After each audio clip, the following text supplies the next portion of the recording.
Well, it's very hard to know, Jane. What we can say with certainty is that turnout in these elections appears to be at record levels all over the country. And remember that even before physical voting began here a few hours ago, more than 30 million Americans cast their ballots in early voting. That's also a record. So there's definitely a great intensity and desire on the part of voters to have their say. But what we don't know is what that means. Does it mean that the Democrats have galvanized their supporters sufficiently to get out and express their fury with the way in which Donald Trump is running the country? Could that propel the Democrats to controlling not just the House of Representatives, but perhaps also the US Senate? Or does it mean that Donald Trump has found form over the last 3 or 4 weeks with that very vehement anti-immigrant message that he's been presenting at rallies in Republican strongholds in various parts of the country? Have Donald Trump's core supporters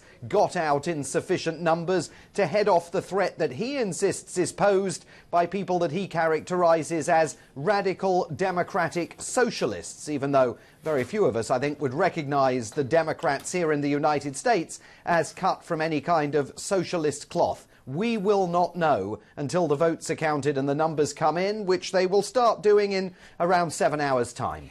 And tell us more about what's to gain and what's to lose for each party.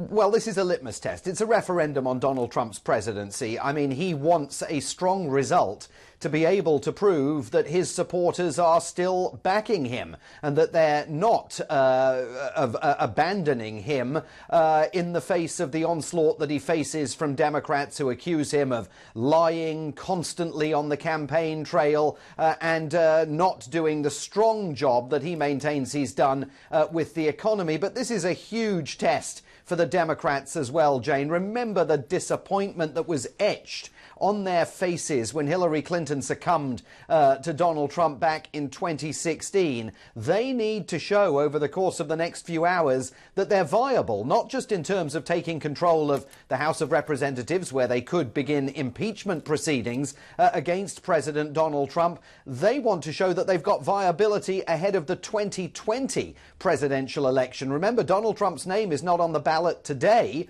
but we assume that it will be in 2 years' time. And those Democrats thinking of challenging him for the presidency in 2020, they want to be able to look back at 2018 and say that is when the turnaround began for the Democratic Party. So fair to say these are pretty important. Thank you for that, Simon Marks.